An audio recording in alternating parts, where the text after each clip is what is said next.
신라대학의 조명재라고 합니다. 제가 발표할 주제는 고려와 송의 해양교류와 선종문화의 수용이라고 하는 주제입니다. 고려 시기의 그 국제관계 내지는 대외교류에 있어서 기본적인 어떤 배경이라고 할 수 있는 것은 전통적인 중화왕조가 실질적인 영향력을 크게 발휘하지 못하고 대신 그러한 몽골 제국으로 이어지는 이른바 북방 유라시아에 있는 유목국가가 실질적인 패권을 장악했다라고 하는 점에 있습니다. 그래서 고려 같은 경우에도 이런 그 북방 유목국가의 일련한 흐름과 송이라고 하는 전통적인 중화왕조와의 삼각관계에서 나름의 신리 배경을 펼치기도 하지만 기본적으로는 저희 북방 유목국가가 외교관계 기본 축이라고 할 수 있습니다. 그래서 송과는 잘 알다시피 그 소위 경제, 문화 교류에 일정한 초점이 맞춰져 있다고 할 수 있겠습니다. 다만 공식적인 외교관계가 일시기에 그치기 때문에 문화적인 교류라고 하더라도 직접적인 교류를 하기가 곤란하게 되었습니다. 그래서 그럴 때 하나의 매개 역할을 해준 게 뭘까라고 했을 때 바로 사실은 이제 송의 해상이라고 하는, 그래서 해상이 소위 고려와 소위 송과의 특히 불교 교류에서는 성녀라든지 지식인들 사이에서 편지를 서로 주고받을 수 있는 매개체 역할을 해주기도 하고, 오늘 발표에서 제가 특히 강조하고자 하는 것이 바로 이 전적입니다. 즉 책을 어떻게 입수해서 구해줬는가라고 하는 그런 점에서 대단히 큰 역할을 합니다. 그리고 종래에 특히 이제 한국사 쪽의 연구 분야에서 또는 뭐 불교학이나 철학이나 다른 분야도 마찬가지입니다만은 국가 단위, 소위 말하면 일국 단위의 연구가 주로 이루어져 왔습니다만 근래에 실질적으로 이제 이 동아시아라고 하는 구도에서 봐야 된다라고 하는 강조점이 많이 이행되고 있습니다만 여전히 그런 틀에서 자유롭지 못하다라고 하는 점을 이야기하지 않을 수 없습니다. 그래서 그 동아시아라고 하는 구도에서 불교 교류 내지는 불교 문화의 수용과 전개라고 하는 점이 왜 중요한가, 이런 점에 대해서 또 좀 초점을 맞추도록 하겠습니다. 전적의 영향이라고 하는 부분을 뭐 크게 일방적으로 본다면은 이제 송에서 고려의 영향이 대부분이라고 할 수 있습니다만은 거꾸로 고려에서 송으로 영향도 없는 것은 아닙니다. 특히 이제 당말에서 5대 사이에 범란이라든지 전란이라든지 이런 것 때문에 중국에서도 전통적인 중국의 고전적들이 많이 사라졌기 때문에 그런 것을 이제 고려라든지 일본에서 역으로 수입하게 되는, 특히 이제 나중에 그 박용진 선생님 발표에서 중점적으로 다루지겠습니다만은 고려의 화엄종 장소 이런 것들이 송화엄학의 부흥에 커다란 영향을 주기도 합니다. 다만 여기서 이제 제가 주로 강조점을 두고서 이제 송에서 고려로의 영향이라고 하는 것을 특히 이제 선적이라고 하는 선에 관련된 문헌을 중심으로 보겠다는 겁니다. 간단하게 그 참고로 말씀드리고 싶은 거는 왜 이 전적인가라고 했을 때 이 송대에 와서 소위 말하면 목판 인쇄술 자체가 일반화된다는 것. 그리고 이 인쇄술에 대해서 중요한 것은 뭐냐면은 사실은 이제 사상사의 방법론에서 본다면 이때까지 대부분 어떤 특정한 인물을 가지고 하나의 사상 체계가 어떻게 정립되고 유행하고 사회적 영향력을 끼쳤는가, 이런 식의 구도가 한국에서는 많이 설명되고 있습니다만은 여기 어떤 맹점이 있는 건 뭐냐면은 하나의 어떤 위대한 사상 체계가 만들어진다고 해서 그것이 사상계나 사회에 직접적인 영향을 바로 보여주지는 않는다는 겁니다. 그 다음에 사회적인 기반이나 또는 사회적인 영향력이라고 하는 것이 어디까지 미쳤는가라고 하는 것이 한 인물의 사상체계의 분석만으로 완결되는 것은 아니라는 겁니다. 그래서 사실은 사회적인 영향력이라고 하는 측면에서 본다면은 이걸 우리가 검증할 수 있는 좋은 매개체가 바로 책이라고 하는 거죠. 책이 얼마만큼 많이 사실은 이제 공급되고 얼마만큼 많은 독자층을 확보하는가 라고 하는 것이 그 당대 사회의 영향력을 보여준다는 겁니다. 그래서 이런 전반적인 것들을 함께 아울러서 볼 필요가 있다는 것을 좀 강조를 드리고 싶습니다. 참고로 뭐 역시 이제 송대에 왜 인쇄술이 했는가라고 했을 때 과거제라든지 사대부의 형성이라는 것도 중요한데 사상자 자체로 본다면은 여기서 굉장히 중요한 게 바로 사실은 이제 인쇄술이 되면서 이제 정본이라고 하는 것이 집성이 되고 책이 인쇄를 통해서 많이 공급되는 측면만이 중요한 게 아니고 사실은 이제 핵심이 되는 게 바로 이 동일성이라고 할 수 있습니다. 동일성. 이전에 사본 시대에는 굉장히 다양한 방식의 버전으로 책이라고 하는 게 유통될 수 있는데 책을 하나의 그 인쇄를 하려게 되려면은 정본을 만들어서 통일된 표준의 책을 만들지 않으면 안 되는 그런 정본을 만들면서 사상이 실제로 하나의 통일이 되기도 하고 그것이 일정하게 독자층에게 공통의 영향을 가질 수 있다는 겁니다. 그래서 실제로 어떤 선종뿐만이 아니라 다른 분야에서도 이 인쇄라고 하는 기술의 발전이라는 것이 사상에 어떤 영향을 끼쳤을까라고 하는 점에서 우리가 주목을 해볼 필요가 있다는 겁니다.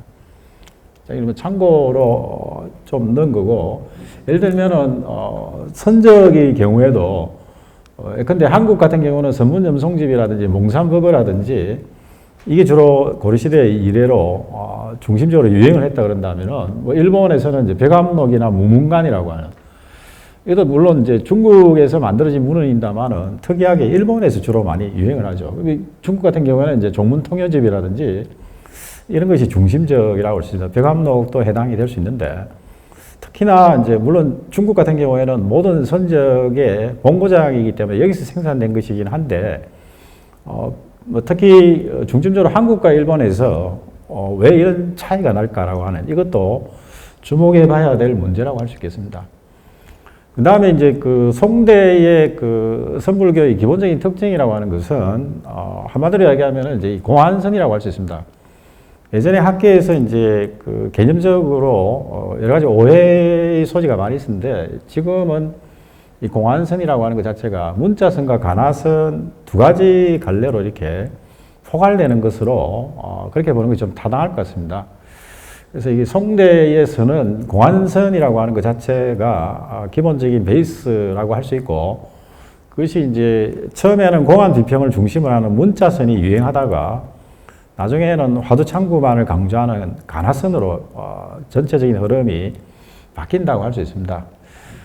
다만 이 공안선이라고 하든 또는 문자선으로 좁혀보든 간에 문헌으로 본다면은 사실은 이제 이 공안집이라든지 의록이라든지 시문집이라든지 공안 비평을 하기 위해서 방대한 참고 문헌이나 관련 문헌이 굉장히 많이 유행을 한다는 겁니다.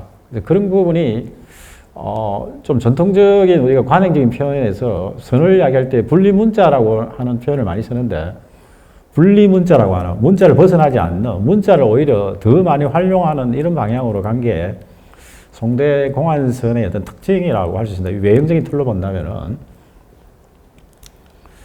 그래서 그러한 그 흐름을 지금 현재 남아있는 문헌을 대상으로 한번 조사 검토를 해본다면은 실제 그 이 자리에서는 뭐 구체적으로 말씀드리기 곤란합니다만은 흔히 고려대장경에 최근에 자꾸 외장이라고 표현하는 사람도 있고 일반적으로 이제 우리가 보유판이라고 이야기하는데 소위 보유판의 소위 화엄관계 전적과 함께 선문헌이 가장 많은데 그 가운데 대표하는 게 바로 이 선문염송집입니다. 근데 보유판을 왜 만들었을까? 이것도 상당히 이제 아직까지 구체적으로 규명이 되지 있지 않은 문제인데 여기서 이게 대표적으로 이제 그 선문염송집 같은 경우에 왜 중요할까라고 했을 때 고려 선종계에서 특히 13세기에 문자선, 뭐 넓게 말하면 소위 공안선이라고 하는 것을 고려 사상계에서 수용하면서 이것을 문헌적으로 한번 집대성해 보자 하는 그런 맥락에서 만들어져 있다라고 할 수 있겠습니다. 그래서 송고나 염고를 중심으로 해서 그 다음에 그 각각에 대한 조사들의 착어들을 종합적으로 모은 것이 바로 이 선문염송집이라고 할 수 있습니다. 그런데 주목되는 것은 뭐냐면은 이 염송집이라고 하는 원전 자체는 전부 당나라, 송나라, 특히 송대의 인쇄본입니다. 전부. 거의 99% 가까이가 인쇄본으로 파악이 되는데 이렇게 많은 방대한 전적을 어떻게 입수했을까? 특히 그 송대의 지금 현재 그 시인학 고유 선생이 송대의 인쇄본 선적이 한 600종 정도로 이렇게 파악을 하고 있는데, 제가 볼 때 그는 현재 남아있는 것을 중심으로 해서 본 것 같고, 이 서문전송집을 분석을 해보니까 여기에 지금 알려져 있지 않은 일서라고 할 수 있는 것이 그건 한 100여 종 가까이 굉장히 많습니다. 그래서 실제 여기엔 지금 현재 남아있지 않은 수많은 의록이나 문헌들이 서문전송집에만 일부 남아있는데, 이걸 한번 고려해 보면은 서문전송집을 만들 때 소위 송나라 해상을 통해서 소위 송에서 간행된 판본을 얼마나 많이 수집했을까라고 하는 것들을 충분히 연상을 할 수 있다는 겁니다. 그 다음에 또 하나 생각할 수 있는 게 뭐냐면, 이렇게 방대한 선적을 간행할 수 있는 사회적 경제적 배경이 뭘까라고 하는, 그래서 이 진각국사 해심을 중심으로 한 이 수순사에서 이걸 모을 수 있는 거는 기본적으로 막대한 경비라든지 인적 기반 이런 게 필요한데, 수순사가 이런 것이 가능한 경제적 기반은 최일을 중심으로 한 최씨 정권이 전폭적으로 후원을 했다는 것. 그 다음에 후원을 할 때는 일정한 이제 독자청 내지는 넓게 본다면 사회적 하나의 그 후원청이 있는데, 그것은 바로 이 사대부를 비롯한 다양한 계층에서 성녀뿐만 아니라 사회 전반적으로 이 선적에 대한 수요가, 즉 사회적 수요가 분명히 존재한다는 겁니다. 그래서 이런 것들이 가만히 돼 가지고 소위 서문전송집을 비롯한 정도가 사실이라든지 지금 현재 남아있는 종수는 별로 없습니다만은 꽤 많은 선적이 고려해서 새롭게 재편찬되거나 또는 소위 생산되는 이런 것들을 볼 수 있다는 겁니다. 그 다음에 그 고려판을 이렇게 간행을 하는 것이 사회적으로 사상적으로 어떤 의미가 있을까라고 하는 것은 송판본을 지속적으로 송나라 해상을 통해서 수입을 하기에는 이게 이제 경비라든지 비용의 문제라고 하는 것이 대단히 크기 때문에 이런 것들을 또 그 다음에 입수한다든지 또 사본을 통해서 소위 사회적 수요에 대응하는 것이 일정 한계가 있다는 겁니다. 그래서 수순사든 아니면 13세기의 가지산문이든 여러 계통의 선종 계통에서 이런 문헌들을 생성하거나 다시 간행을 하는데 왜 할까라고 하는 것은 결국은 이제 12세기까지는 일방적인 수입만 하다가 13세기 가게 되면은 충분한 사회적 수요가 이루어지니까 거기에 대응하기 위한 하나의 독자적인 소위 편집이라고 이렇게 보여질 수 있다는 겁니다. 그래서 서문전송집 같은 경우에도 방대한 이 송의 선적을 입수하고 편집하고 정리한 것이 염송집이라는 겁니다. 그래서 마찬가지로 이런 것은 당시의 사상적인 기본이 공안선이니까 이 공안선의 흐름을 기본적으로 집대성할 필요도 있고, 그 다음에 그 수많은 송대의 공안집이나 의록이나 이런 것들을 하나하나 입수해서 소화하기는 곤란하기 때문에, 그래서 이런 염송집의 편집을 통해서 송판을 대체한다는 겁니다. 그래서 염송집이 형성되고 이런 문헌들이 생산되고 난 뒤에는 송대선적의 수입이 현저하게 줄어드는 이런 방향으로 나아간 것으로 보여진다는 겁니다. 그 다음에 그 간단하게 그 말씀을 드리고 싶은 거는, 이 해상을 통해서 이런 그 송대 문화 내지는 송대 선적의 수입이라는 것이 고려 불교 내지는 고려 사상계에 크다는 영향을 미쳤는데, 이 직접 교류가 아닌 간접 교류가 가지고 있는 한계라고 하는 부분도 분명히 있다는 겁니다. 선이라고 하는 것은 소위 맨투맨이라고 하는 사람 대 사람의 만남을 통해서 깨달음의 소위 이해라든지 그것이 인가라고 하는 인정이라고 하는 부분이 이루어질 수 있는데, 오늘날하고 똑같이 소위 모든 것이 대면이 아니고 비대면으로 이루어진다고 했을 때에 사실은 어떤 커뮤니케이션의 한계라고 하는 것이 분명히 존재하는 거죠. 특히 이제 이런 면수, 직접적인 대면을 통한 깨달음의 확인이 불가능하다는 것이 물론 이제 문자선이기 때문에 어느 문자를 통해서 대체할 수 있는 부분도 충분히 감안돼야 되겠지만은 그것이 갖고 있는 한계라고 하는 부분이 있고, 그 다음에 크게 그 작용하는 게 뭐냐면은 이 송대선의 어떤 시계열적 이해가 불가능하다는 겁니다. 우리가 하나의 그 사상이나 문화라고 하는 것이 시간적으로 어떻게 소위 생성되는가라고 하는 것이 대단히 중요한데, 책을 통해서만 송대선을 받아들이게 되면은 이 시계열적인 흐름이 어떻게 되는지를 충분히 이해하지 못한 채 그 결과만을 가지고 고려해서 이해하게 된다는 겁니다. 그래서 이런 부분에 대한 게 분명하게 한계로 작용할 수 있는 것들이 존재한다라고 이렇게 보여집니다. 그 다음에 이제 두 번째 장에서 제가 이제 그 주로 많이 이야기를 한 게 이제 이 선불교가 단순히 성녀들의 세계에서만 존재한 게 아니라 선종문화라고 하는 주제와 마찬가지로 당시에 이제 사대부라고 하는 지식인층에게 이 선이 하나의 문화로서 크게 영향을 끼치고, 그 다음에 성녀와 소위 유학자들 간의 유불 교류적인 측면에서의 이 선의 문화가 굉장히 성행을 한다는 겁니다. 고려 사회에서. 그런 점이 재밌는 건 뭐냐면은 단순하게 선이라고 하는 불교적인 요소만이 강조되는 게 아니라, 아까 공안선이라는 걸 왜 강조했냐면은 이 공안선의 공안 비평이라고 하는 데서 유교적인 또는 중국의 어떤 고전 교양이라고 하는 것이 대단히 중요하다는 겁니다. 고전 교양이 없으면은 이런 것이 이제 이해하는 게 불가능한 이런 요소가 있기 때문에, 그래서 특히 이제 시문이라고 하는 시를 통해서 이런 표현을 하기가 되는 것이 이제 확산되기 때문에 소위 유학자와 선성 간의 이런 하나의 고전 문화 또는 고전 교양의 교류라고 하는 점이 크게 이루어집니다. 그래서 간단하게 뭐 핵심을 말씀을 드리면 송대는 송대의 소위 고문부흥 운동을 통해서 가장 대표적인 문인 지식으로 유명한 사람이 누구냐, 바로 소동파입니다.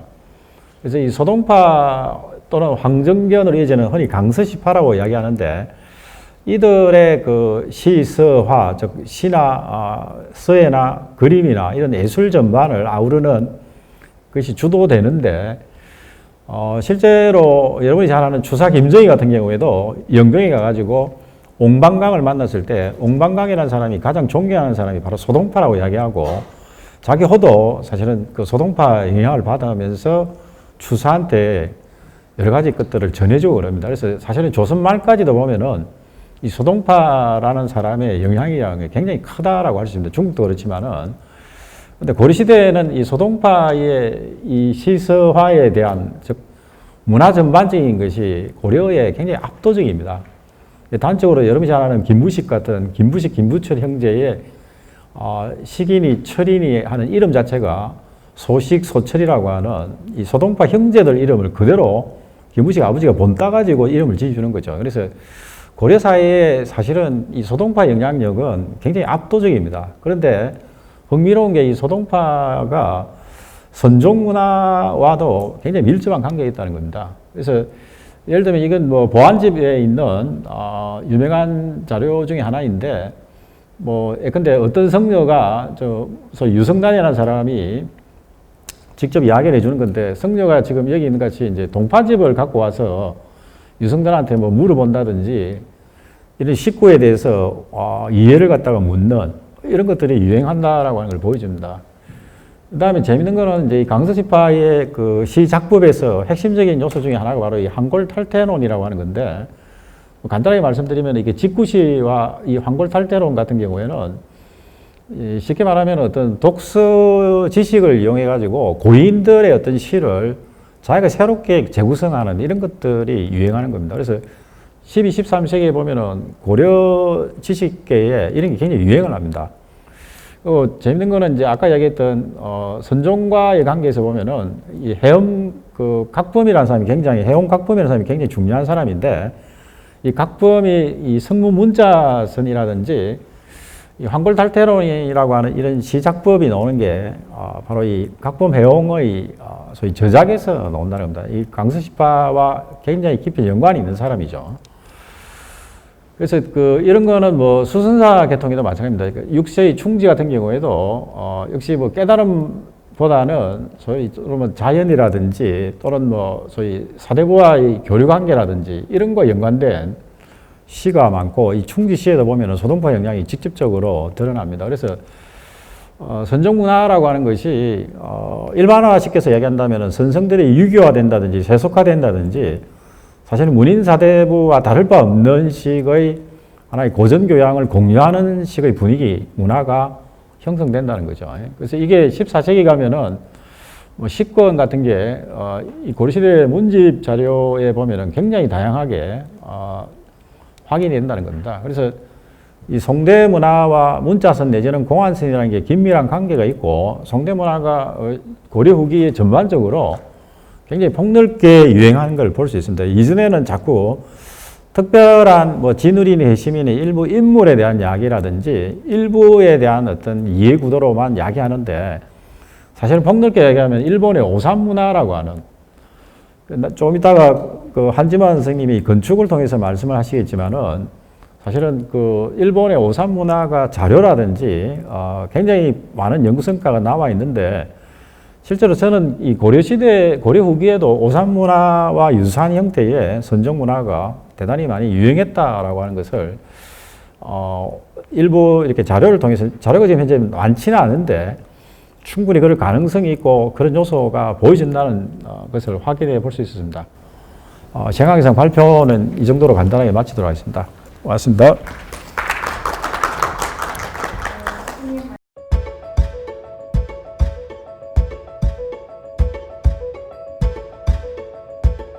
네, 방금 소개받은 명지대학교 한지만입니다.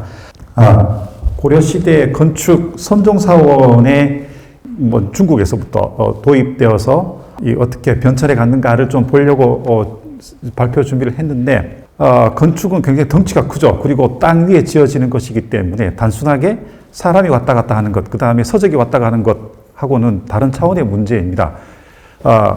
그래서 굉장히 쉽지 않은 과정, 그리고 굉장히 오랜 시간을 거쳐야만 건축이 변하게 되는데, 다른 식으로 이야기하면 건축물을 만드는 목수나 기술자의 왕래가 건축을 바꿀 수 있지 않느냐, 바꿀 수 있습니다. 그러나 사찰의 형태를 목수가 바꿀 수는 없어요.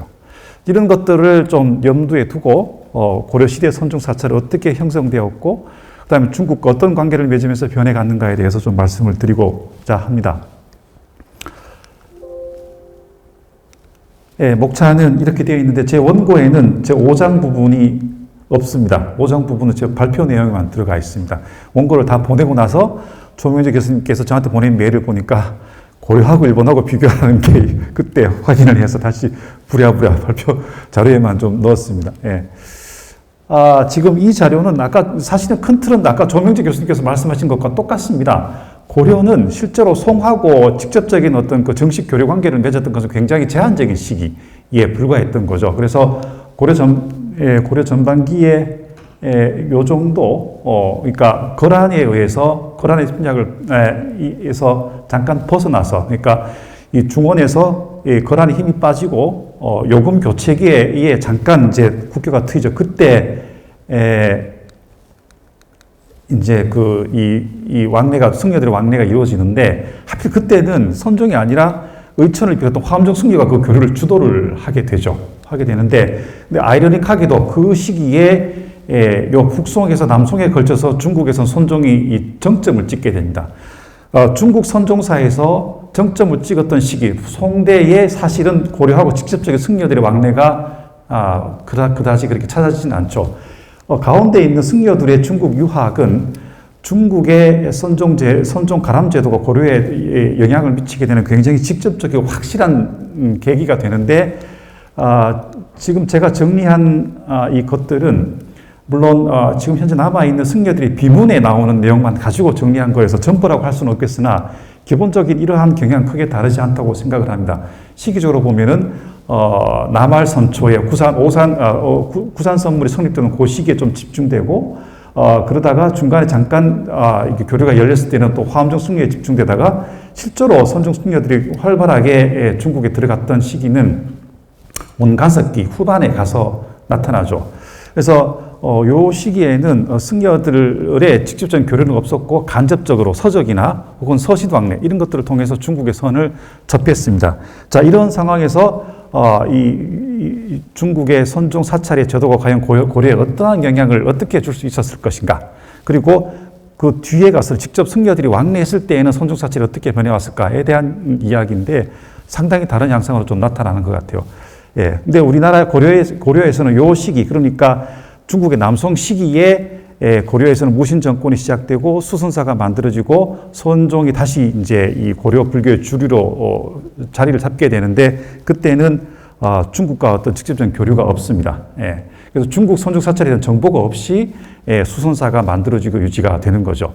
근데 뒤에 다시 설명을 드리겠지만은 요 무렵, 그러니까 고려가 중원 대륙에서 일어났었던 북방민족과 한족들 사이의 이 세력 다툼에서 좀 자유로웠던 일본에서는 이 남송 시기부터 활발하게 중국의 선종과 교류를 통해서 일본의 선종 사찰이 굉장히 다른 모습으로, 고려와는 다른 모습으로 지어지고 있다는 것을 알 수가 있습니다.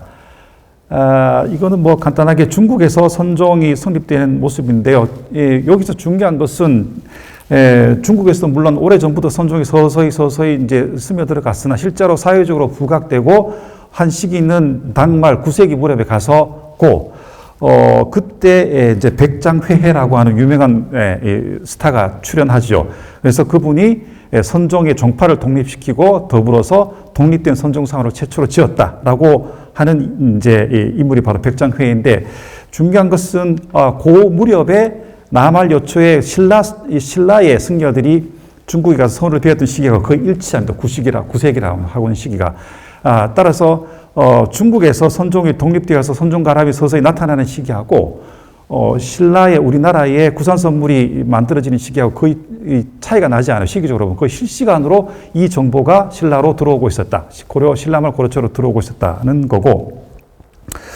그 다음에 제가 밑에 뭐 조당집 등등 이야기를 적어 놓은 것은 그러한 그 백장회의 위대한 업적이 그 당대의 기록이 아니라 대체로 북송 때의 기록이라고 하는 점입니다. 요 점은 좀, 그래서 요때 이 백장회의 제자들이 선종계를 주도를 하면서 그 스승의 업적을 좀 과도하게 적은 게 아닌가라는 비판도 좀 있는 것 같아요.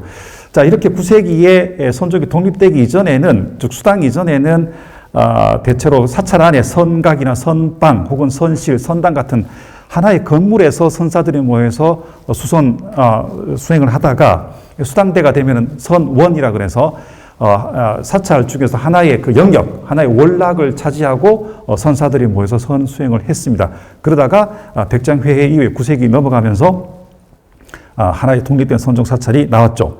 그래서 요 기록들을 보면은 그 선종 사찰에는 불전이나 법당 이런 것들이 있었고 법당은 고대 가람의 강당하고는 다르게 불상을 모시지 않고 주지가 설법을 하는 곳이죠. 그 주지 거처로 방장이 있고 그다음에 승당이라고 하는 건물이 나오는데 보통은 그 관심 가지 않고 보면은 승당은 승방하고 같은 게 아니냐라고 생각하는데 다릅니다. 선종 사찰의 승당이라고 하는 것은 가장 핵심은 좌선이고 그 건물에서 잠도 자고 식사도 거기서 합니다.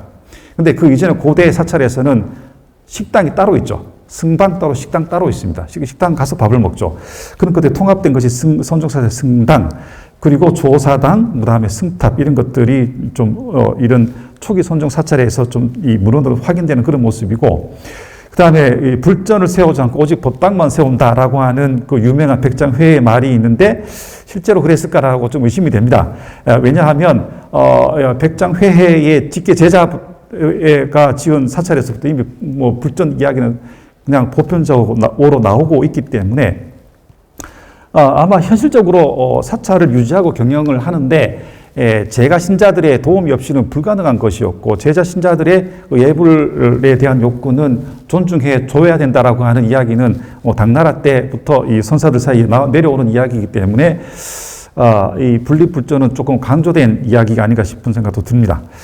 그 외에 당말 5대가 되면은 영당이니 토지당이니 고원이라고 하는 혹은 계귀 뭐 이런 건물들이 문헌으로 확인이 됩니다. 그러다 북송 때가 되면은 가장 유명한 사건이 이제 이 선원청규가 간행되고 배포되는 거죠. 그래서 이 백장청규는 실물이 없어요. 실물이 없는데 실제로 선원청규는 지금까지 남아있는 성문화된 청규 중에는 가장 오래된 혹은 완비된 청규라고 볼 수 있고, 그것이 이제 이 송에서는 1103년에 이 종색 스님이 찬수를 하게 되는데 이 청규가 1254년에는 고려 분사도감에서 또 이게 간행이 됩니다. 어떤 경로로 들어왔는지는 명확하지 않고요. 아마 뭐 이제 상인들의 왕래를 통해서 전달되었을 가능성이 있을 것 같습니다. 이렇게 이 청규라고 하는 것은 선종 사찰에서 수행, 일상생활, 각종 의례 이런 것들을 방법을 기록한 것인데 규칙인데 그 토대가 되는 것은 건물이고 가람이기 때문에 건물과 가람에 대한 상세한 정보가 나와요. 물론 핵심은 건축은 아니지만 그런 것들이 유포가 되면서 아마 이 송대에는 선종 사찰의 가람 제도가 상당히 일정한 형식으로 규범화되지 않았을까라는 생각을 하게 됩니다.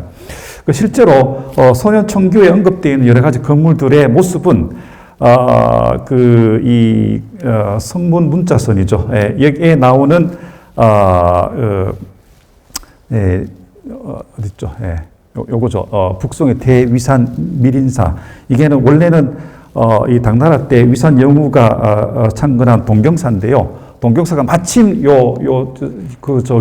선원 청규가 출간된 그 직후에 불이 탑니다. 불이 타고 재건이 되죠. 그래서 요거는 북송 시대의 가람 선종 사찰의 모습을 그대로 나타낸다고 볼 수 있는데 거기에 보면은 나오는 정각들의 종류가 청규에서 언급되고 있는 건물과 거의 똑같습니다. 똑같다고 하는 것을 알 수가 있어서 이 청규가 보급되면서 아마 이 북송 때에는 상당히 이 선종 사찰 가람 제도가 규범화되어 갔다. 그리고 그 구체적인 모습은 알 수가 없으나 그 이후에 남송 때의 선종 사찰의 구체적인 모습을 알 수 있는 오산 십찰도라고 하는 자료가 있는데 그 자료에 묘사되어 있는 것과 상당히 유사한 형태로 나타나더라라고 하는 겁니다. 그래서 이 남송하고 원대가 되면은 그때의 선종 사찰을 대표하는 것은 아마 오산 십찰이라고 할 수 있겠는데 소위 오산 가람이죠. 선종의 최전성기였고 이제 관사 제도로서 오산이 지정이 되고 이제 이때는 송의 수도가 남쪽으로 항주로 옮겨갔기 때문에 오산 십찰은 대체로 강남 지방에 이렇게 있었어요. 강남 지방 항주, 영파 그 인근에 오산 십찰이 있었고 그다음에 그 전국 각지에 제산 뭐 이런 것들이 있었죠. 그리고 원대에도 오산 제도는 지속적으로 남송 때 정해졌던 오산 제도는 원대에도 유지가 되고 거기에 더해서 원대에는 오산지상이라 그래서 대용산 집경사라고 하는 사찰이 원문종의 잠저가 있었던 남경의 그 잠저터에 지어지게 됩니다. 오산 십찰에 대한 정보는 이 정도고요. 이제 오산 십찰도라고 하는 자료에 묘사된 가람의 모습을 좀 보여드릴 텐데 이 오산 십찰도는 13세기 전반 무렵에 일본의 입송 유학생들이 송에 건너가서 선종 사찰 제도를 철저하게 조사를 하고 실측하고 기록해 간 것입니다. 근데 일본에는 이제 그 중에 뭐 여러 가지 종류의 판본이 지금 남아있는데 원본은 하나겠지만은 남아있는데 그 중에서 가장 대표적인 이름이 오산 십찰도이고 제가 지금 보여드리는 것은 대승사에서 가지고 있는 대승사본인 오산 십찰도입니다. 이게 소장하고 있는 사찰에 따라서 이게 좀 다릅니다. 명칭이 다른데 굉장히 많은 정보가 들어가 있는데 가장 대표적인 것이 이렇게 가람 배치도가 이렇게 들어가 있어요. 가람 배치도를 이렇게 그려갑니다. 선종 승려들이 그려가요. 일본의 승려들이 그려갔다. 요거는 천동사 가람 배치도고 그다음에 이거는 항주에 있는 영은사 가람 배치도입니다. 그 다음에 이거는 아마 건축 공사 중에 있었던 것 같아요. 경산사 남송 오산 제1위 경산사 법당의 단면도입니다. 단면 건축 구조가 어떻게 생겼는지를 그려가요. 이것까지 그려갑니다. 뭐 이렇게 문자 같은 것들은 다 이 부재 치수들을 다 적어요. 적어갑니다. 그 다음에 요거는 법당에 있었던 주지스님이 올라가서 설법하는 의자의 형태도 이렇게 형태와 치수를 다 조사해서 갖고 요게 바로 성당이라고 하는 건물이에요. 성당. 가운데 성승상이 있고 둘레에 선사들이 앉아서 좌선하고 취침하고 식사를 하는 공간입니다. 요거는 중요라고 하는 건물이죠. 그래서 성당에 송대 선종 사찰에는 성당에도 승려 자신의 자리가 하나가 있고 이 중요에도 자신의 자리가 하나가 있어요. 두 건물에 각자의 자리가 정해져 있습니다. 여기에는 성당에서는 참선 수행을 하기 때문에 말을 해서는 안 되고 책을 봐서는 안 되지만 이 중요에서는 자기 자리에서 책을 볼 수도 있고 차도 마실 수 있고 쉴 수도 있고 그다음에 이 뒤에서는 파침처라고 하는 게 보이죠. 파침처는 바늘을 잡는다라고 하는 뜻인데 이 옷을 수선하다는 뜻입니다. 옷을 수선하거나 혹은 머리를 이발을 깎거나 세탁을 하거나 이런 것들을 할 수 있는 소위 생활을 할 수 있는 공간이 바로 중료라고 하는 것입니다. 그래서 승당은 굉장히 철저하게 수행을 위한 전용 건물이고 이 승당은 그 외에 책을 보거나 하는 것들이 가능한 일상생활이 가능한 그런 건물로 만들어집니다. 그 다음에 요거는 승려들이 그려갔던 불전의 모습이죠. 이렇게 이게 실제로는 강남 지방 건축에 나타난 보편적인 특징입니다. 중국에서는 선종 사찰에만 나타나는 것이 아니고, 근데 일본 선사들 눈에서는 이게 굉장히 오리지널리티인 거죠. 선종 사찰은 이렇게 되어야 되나 보다라고 하는 거죠. 실제로 이렇게 생겼습니다. 중국에 가면 이 상해에 있는 진여사에 가면은 비슷하게 생긴 건물이 지금 남아 있어요. 원대 건물인데 일본에는 아까 봤던 스케치대로 짓습니다. 실제로 그려간 대로 지어요 건물을. 네. 요거는 욕실의 모습입니다. 욕실. 요게 가운데 있는 수조고, 요 위에 주변에 걸터 앉아서 몸을 씻는 곳입니다. 그 다음에, 요건 변소의 모습입니다. 요것도 다 그려갑니다. 변소. 요거는 조사당의 모습이죠. 가운데 달마가 보이죠. 그 다음에 해가, 백장, 그 다음에 계산, 1대, 2대, 3대, 이렇게. 요거는 소목제도라고 부르죠. 이거 유교식 방법이긴 합니다만은. 그 다음에 요거는 승당에서 행해졌던 능엄회. 의 모습, 능엄회의 장면인데 승려들 이름이 쫙 적혀 있죠. 어디에 승려들이 어떻게 자리 잡았는지 이런 것까지도 다 베껴서 갑니다. 이거는 일본의 승려들이 가서 이렇게 승려 하나마다 이름을 조사해서 적은 게 아니고 능엄회가 행해질 때에는 이 명패를 작성해서 건물 앞에 붙여놓습니다. 붙여놓으면 승려들은 이 명패를 보고 자기 자리를 확인하고 들어가서 그 자리를 찾죠. 그거를 뺏겨간 자료입니다. 그 다음에 이제 구체적으로 저는 건축이나 가람의 구성 요소들을 보면은, 우선 요거는 중심 축선상에 구성되는 정각의 모습인데요. 밑에서부터 산문, 정문이죠. 들어가면 불전이 있고, 법당이 있고, 그 다음에 방장이 있는데, 이 방장 5번 앞에 4번은 침당이라고 하는 건물이 하나 더 있습니다. 이 침당은 이름만 보면 잠을 자는 곳 같지만 실제로 잠을 자는 곳은 방장이고 침당은 이러한 의례가 이루어지는 건물이죠. 그래서 주지는 침당과 방장 두 개의 건물을 합쳐서 주지의 영역이 됩니다. 그래서 주지가 직접 행해야 되는 접객 의례라든지 혹은 주지의 장례라든지 혹은 주지가 특별히 이 다른 사람을 불러서 차를 내릴 때에는 이 침당에서 하죠. 근데 이 침당이 이 그림에는 전방장이라고 적혀 있어요. 전방장. 그래서 이 전방장에서 이런 침당의 기능이 이제 이런 것들이 있습니다. 그 다음에 이 가람의 서쪽에 보면은 이제 승려들의 핵심적인 시설이에요. 수행을 위한 핵심적인 시설이 이제 승당, 그 다음에 중료라고 하는 두 개의 건물이 있습니다. 승당은 뒤에 다시 설명을 드리겠습니다만은 내당, 외당으로 구성되고 좌선, 식사, 취침이 핵심 기능이죠. 이거 외에는 승당에 들어갈 수가 없습니다. 이거 외에 다른 시간을 이 중료에서 보내는 거죠. 이게 승당의 모습인데요. 보면은 요 안쪽에 있는 부분이 내당, 그다음 바깥에 부분이 외당. 내당은 일반 수행승들이 여기서 하는 것이고, 그다음 외당은 역할을 맡은 승려, 대표적으로 이제 두수, 지사 승려. 이 두수와 지사 승려들이 이 외당에 앉아서 식사를 하고 좌선을 하는데 잠은 각자의 요사에 가서 잡니다. 그런데 일반 승려들은 각자 요사가 없고 여기서 잠까지 자는 것이죠. 그리고 내당과 외당 사이에 보면은 조그마한 공간이 하나가 더 있는데 이게 보면은 천정이라고 써있죠. 천정. 이 천정은 이 텐조 천정이 아니고 중국 강남 지방에서는 중정, 마당을 천정이라고 불러요. 마당. 그래서 이 내당과 외당 사이에는 채광과 환기를 위해서 이렇게 마당을 구성을 합니다. 그다음 요거는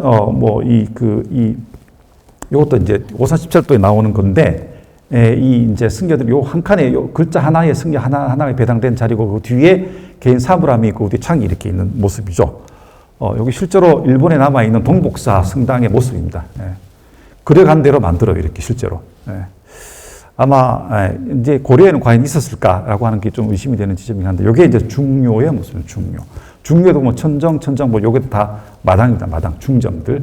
왜냐하면 사람 수가 많으면 그만큼을 다 수용하려면 건물이 커야 되는데 건물이 커지면은 내부가 어둡고 환기가 안 되기 때문에 가운데 중정을 이렇게 만듭니다. 건물이 작으면 중정을 만들 필요가 없어요.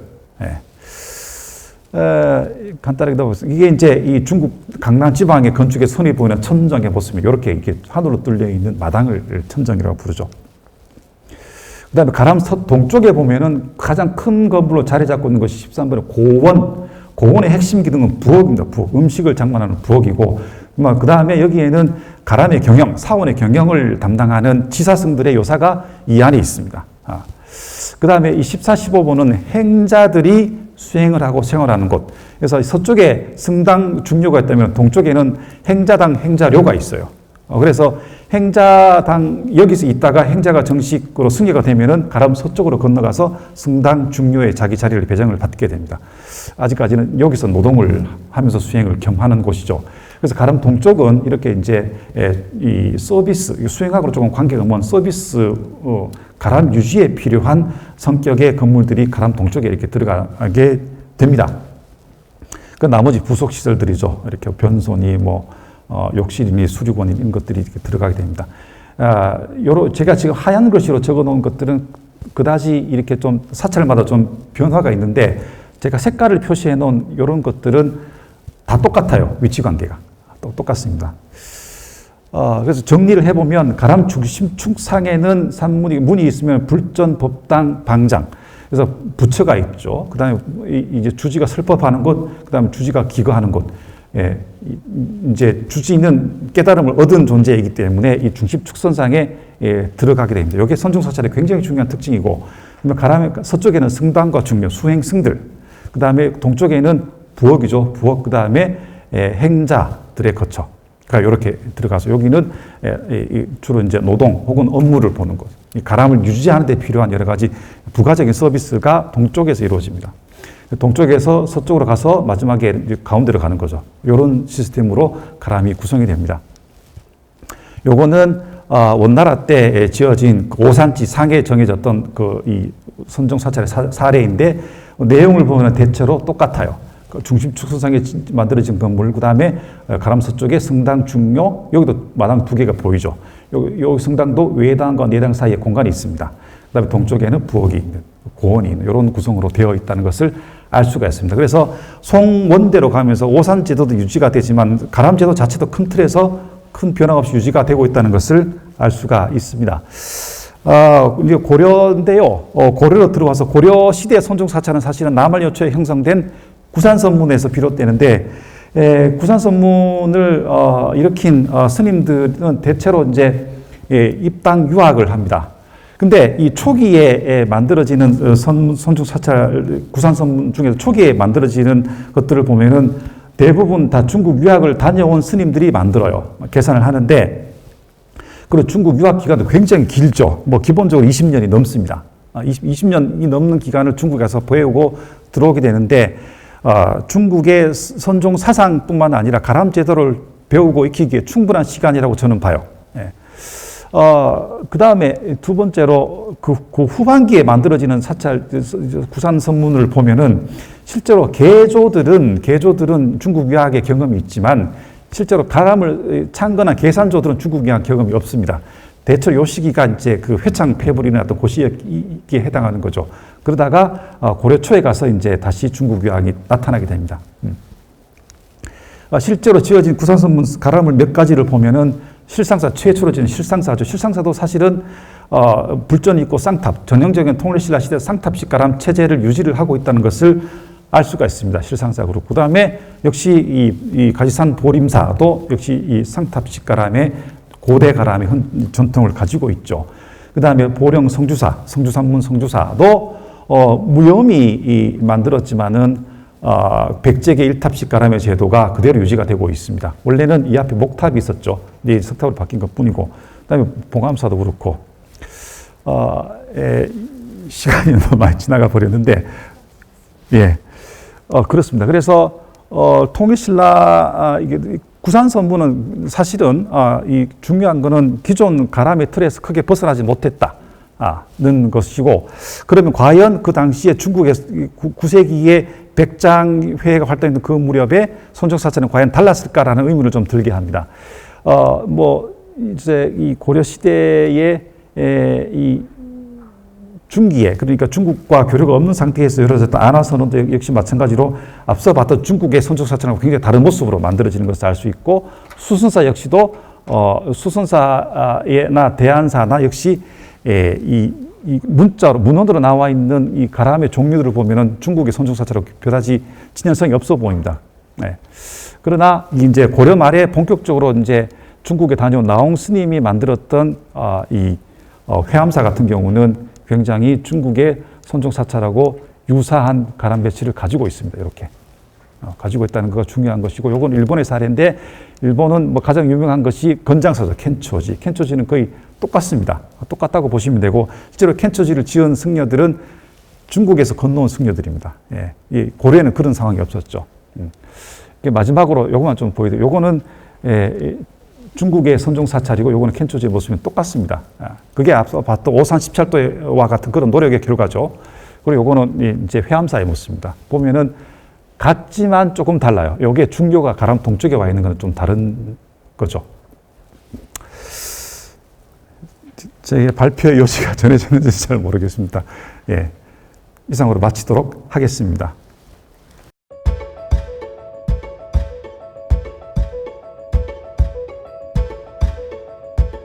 예, 안녕하십니까. 박재현입니다.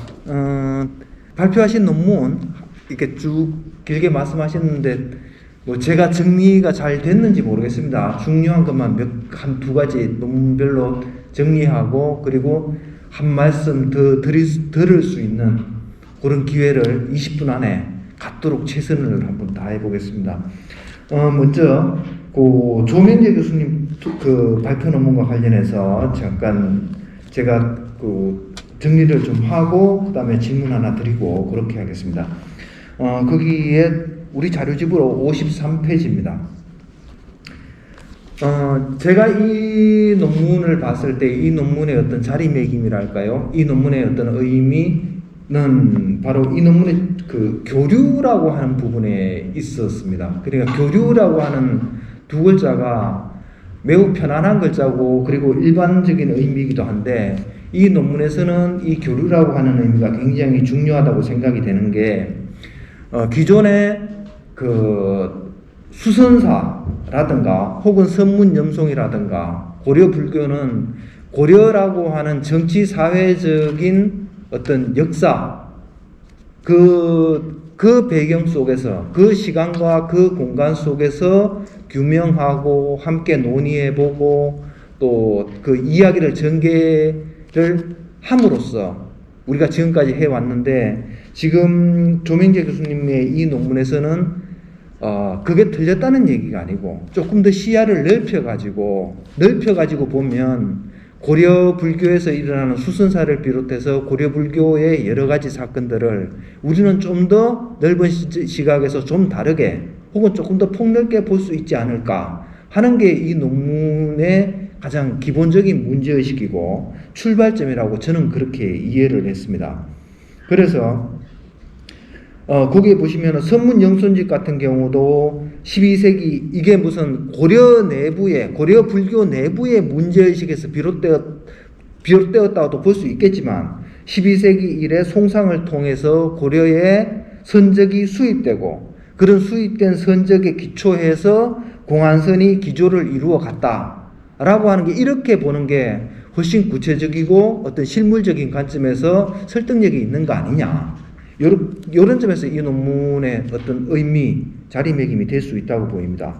그리고 또 고려에서 문자선이라든가 또 어떤 고려의 선문화, 고려의 선불교 문화에서 보이는 특징들도 이 송대의 전적들이 수입되고 송대의 그 문화 교류, 송대 불교 문화와의 교류 속에서 이야기가 되어야지 고려 불교 수선사를 비롯한 고려 불교에 대한 이해도 훨씬 넓어질 거다. 그리고 우리는 지역적 특수성에서 벗어나서 동아시아라고 하는 좀 넓은 범위에서 이 고려 불교도 볼 수 있지 않는가 하는 게 이 논문의 요지라고 생각을 합니다.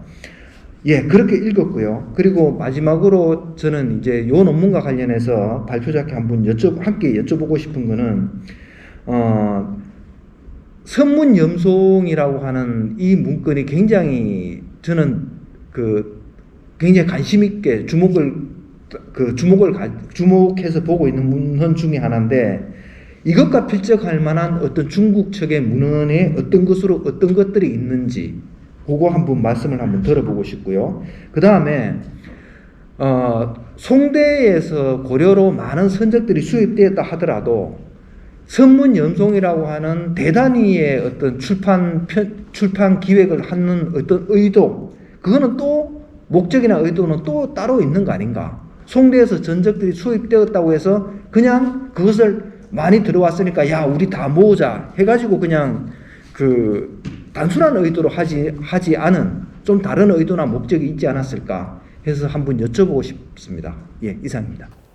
예, 간단하게 말씀을 드리면은 중국 송과 고려는 일정한 좀 차이가 있습니다. 아까도 잠깐 그런 말씀을 드렸는데 송에서는 예컨대 선종을 대표하는 세 가지 종파가 송나라 때에 연속적으로 이렇게 주도해 나가는데 하나는 운문종, 임재종, 조동종 이 세 가지 종파가 나름의 그 위상을 가지고 역할을 하는데 그래서 선적 같은 경우에도 크게 두 가지로 나눌 수 있습니다. 하나는 이제 전등사서라고 하는 즉 선종의 역사서라고 하는 흔히 전등록이라 그러죠.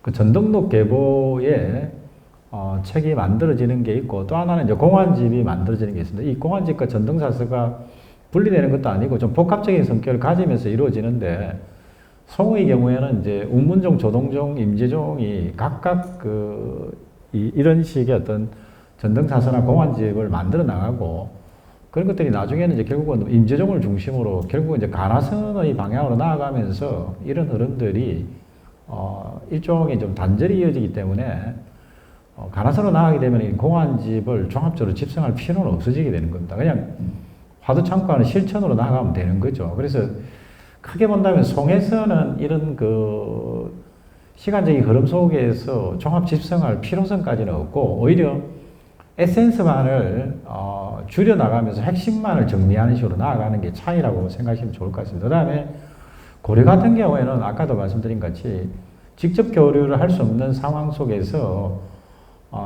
이 송대의 이런 선의 어떤 그 전체적인 동향을 어떻게 이해할 것인가라고 하는 것이 고려는 또 조동종이니 임재종이니 운문종이니 이런 식의 종파적인 어떤 분리 자체가 고려에서는 존재한다고 보기는 어렵습니다. 그래서 특히 현재의 어떤 자꾸 법통학을 연관돼가지고 임재 일변도로만 자꾸 생각하는데 그런 사고도 14세기 이전에는 좀 곤란하다고 저는 생각합니다. 그래서 수선사뿐만이 아니고 가지산문이나 고려선종계 전반적으로 선문염송집과 같은 형태의 종합 집성을 하고 있는 문헌에 대한 수요는 공통적으로 존재했다는 것.